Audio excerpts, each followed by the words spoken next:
Hey guys, I'm back at the Erzbergrodeo in Austria for the second time. I was here 2 years ago. Last year I couldn't go, but now I'm here again and it feels great. We're supposed to have bad weather all week, but at the moment it's good, as you can see.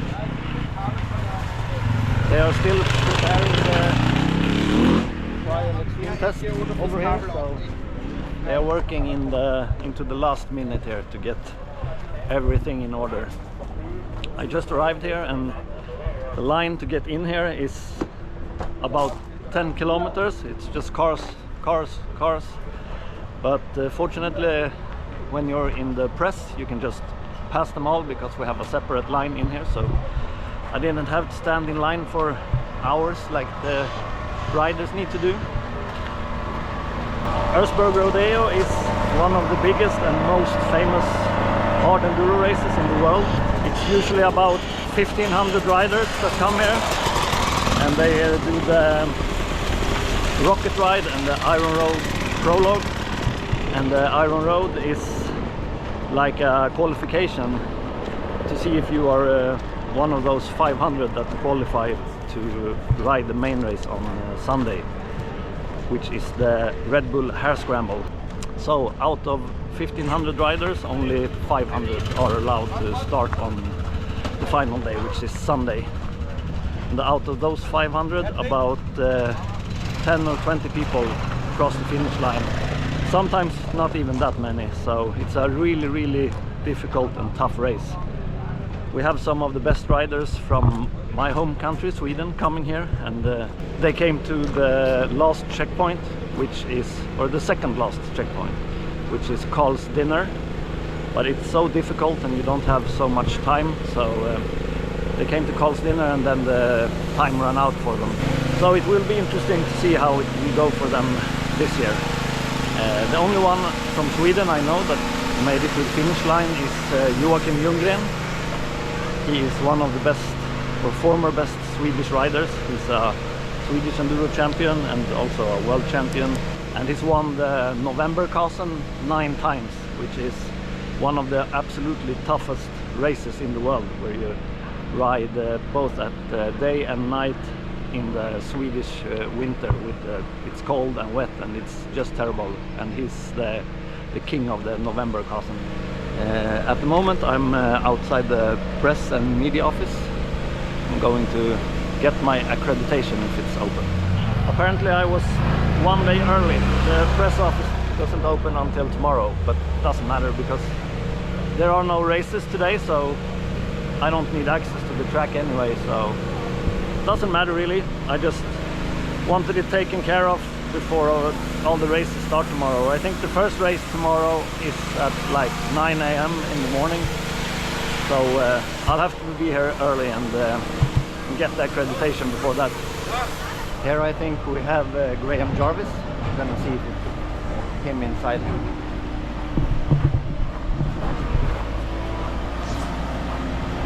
That was just his team with his mechanics and friends. Graham himself arrives tomorrow. So yeah, apparently I'm here 1 day too early, or too early in the morning. I guess a lot of people arrive in the afternoon. They should arrive in the afternoon because tomorrow morning they have to be ready to start, because the first race is, as I said, 9 AM tomorrow morning. It's a very humbling experience to be here. The camera doesn't make this place any justice, but it makes you feel small. This place is just so amazing. That mountain top over there is well over 1,000 meters, and yeah, it's just an amazing place. And the ride here with your car is also amazing. You come from behind that big mountain and you go down to the valley. So now we're like almost at the bottom of the valley, and just huge hilltops all around us. Here I ran into Michele Bosi, and he's here to ride the Erzbergrodeo. How many times have you been here? I think 5 times. Yeah, and how did it go? Any finish? No, any finish because I'm very slow rider, so I have the problem in the prologue, and so yeah, normally I start only in third row, and it's a mission to get to the final at the end, no? So, yeah. But I'm trying anyway, and normally I get quite close, but never to finish. Maybe this year, hope to first to get better in the prologue, and then try to finish for sure. Yeah, it's important to be in the first row of starters. Yeah, it's very important. Yeah. The second and the third is starting to be very traffic in the forest, so if you are in the front, for sure you can make your own race and don't have so much problem from the traffic. Yeah. Yeah. And how far have you come before? Have you come to Carl's Dinner, or have you passed it? One time I finished in Lazy Noon, which was the last checkpoint before the end of the race. So yeah. This was my best time. Yeah, so it's very close to the finish. Yeah, well, it's 5 minutes to finish. So now I hope this year, and still with the third line, so it was a good year. Now I hope this year to, like I said before, getting better in the prologue and then try to finish. Hopefully finish this year. Yeah. And you also have, you are the creator of the Abelstone race, which doesn't exist anymore, and now you have started a new race, which is called Sand and Stone. Can you talk a little bit about that? Yeah, for sure.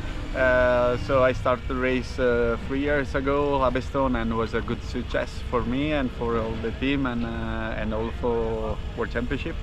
But in a moment I have some environment problems which make me to stop the race.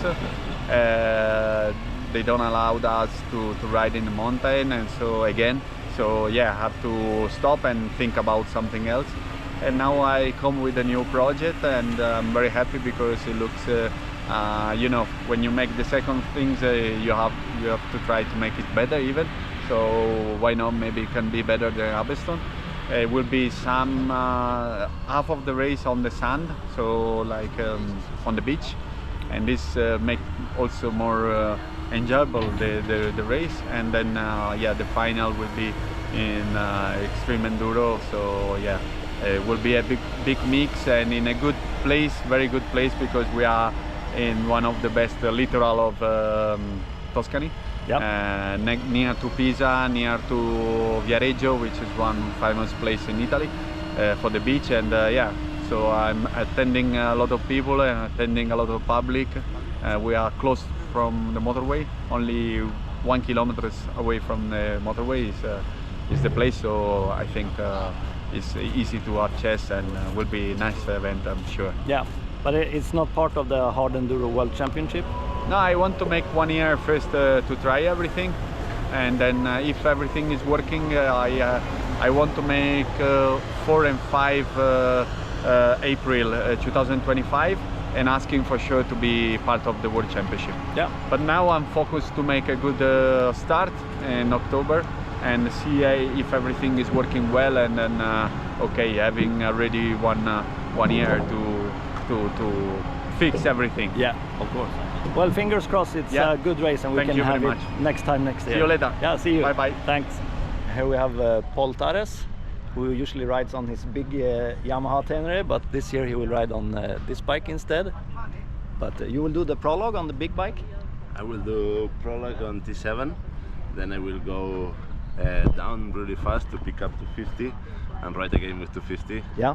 So it means I will have 2 numbers. One for the prologue, I will do the T7 class, this twin cylinder class, and then I will ride the main race with 250. Yeah. So. And that's normally you have to ride on the same bike, but you got some special permission. We are here for a show, so I think they like it. Yeah, exactly. What bike did you say that was? It's a 250? This one is a 250 YZ motocross. Yeah. So we prepare a little bit for enduro. Yeah. Of course, it's not the same like a Beta 300 or KTM, but well, it's super lighter. So we'll see what we can do. And what is your best finish on the Erzbergrodeo? 2 9s. I did 2 times 9 position. 9 position. Yeah. On the Tenere? No. No finish on the Tenere. With Beta, with Michele. Yeah. No, with Michele I did 11, finisher 2, then both with Husqvarna. Yeah. Okay.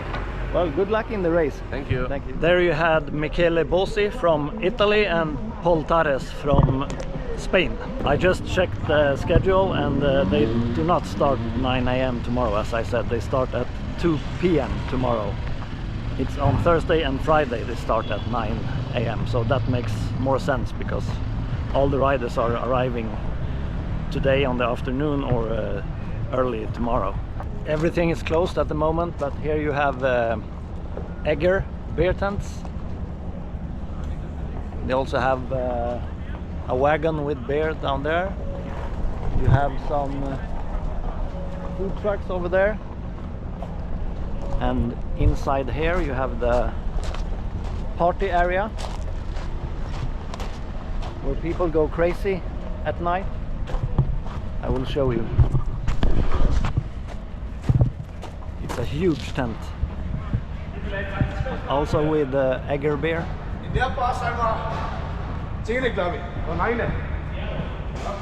As I said, it's huge. I tried to get the beer, but they didn't know when they are opening. Probably not until tomorrow, but guys over here said that they will open in half an hour so I can get a cold one. I have to enjoy it while it lasts, because this weather isn't supposed to be like this during the weekend. It's supposed to be rain and cold, but at the moment there's like not many clouds and the weather is perfect. Last year when I was here, or 2 years ago I mean, the weather was perfect every day except when they had the rocket ride. They had to abort it because of a thunderstorm, but it only lasted for like an hour or so, and the rest of the week the weather was excellent. One thing that you have to know coming here is that they don't accept credit cards. I'm from Sweden and we don't use cash, so here it's the complete opposite. So last year I had some problems buying stuff because I didn't bring any cash, but this year they solved it. So if you don't have any cash, just take some out right here in the paddock. I'm actually gonna do that right now so I can buy myself a beer. Of course the ATM wasn't working, but luckily I have like 20 euros, so that's more than enough to get myself a cold one. Some people think it's glamorous being a YouTuber, but I can tell you that it's not. It's a lot of work. Some people think it's like being on a paid vacation, but we work from early morning till late in the evening, and we usually don't even have time to eat. Like now I got some sandwich and egg, also a beer, but this is luxury. I mean, usually we're out in the woods all day. We eat breakfast, we don't have time for lunch, and dinner we also miss a lot of times because we have to go editing straight after the race. So it's usually not much food, and well, it's a fun job, but it's still a job. So and it's very long hours and it doesn't pay very good, at least not for me being a small YouTuber. So I have a regular job as well at the moment, but as I said, it's very fun, but it's still a job. You have to remember that. It's getting extremely hot here, so I just took my pants off and changed to my swim pants. I'm not going swimming. I tried that 2 years ago, but just because it's very hot here doesn't mean that the water is hot. It's actually really cold. It's like 10 degrees straight from the mountains. It's melted snow, so the water is not hot. So, but at least this makes me a little bit cooler than using these thick hiking pants I usually wear. Here is the classic finish line. They go behind me before they go to the finish line over here. So I just ran into Josep Garcia, who is the current leader of the Enduro GP. How are you? Hi everyone. Yeah, all good. We are here in Erzbergrodeo. It has been since 2019. I come here, and yeah, this year I come here just to do the Friday and Saturday prologue. Sunday race not, because I'm not prepared for this type of racing right now. I'm training on other things, but KTM asked me I want to come for this prologue because it's really nice, and I say yes because the place and all the people is really nice here, so it's interesting to be here too. Yeah, it's an amazing race for sure. But you have been doing the full race before, not only the prologue previous year? Yeah, in 18 and 19 I was doing the full race. In 19 I was able to win the prologue, and then both years I finished the extreme race. In 19 and 19 I finished Sunday race with the extreme guys. Yeah. It was a really important thing for me to finish this race twice, because it's, as we know, it's really difficult and tough race. But in that moment I was hard enduro rider. Yeah. Not now. But now you focus on Enduro GP. Yeah, exactly. Now I'm 100% focused on Enduro GP.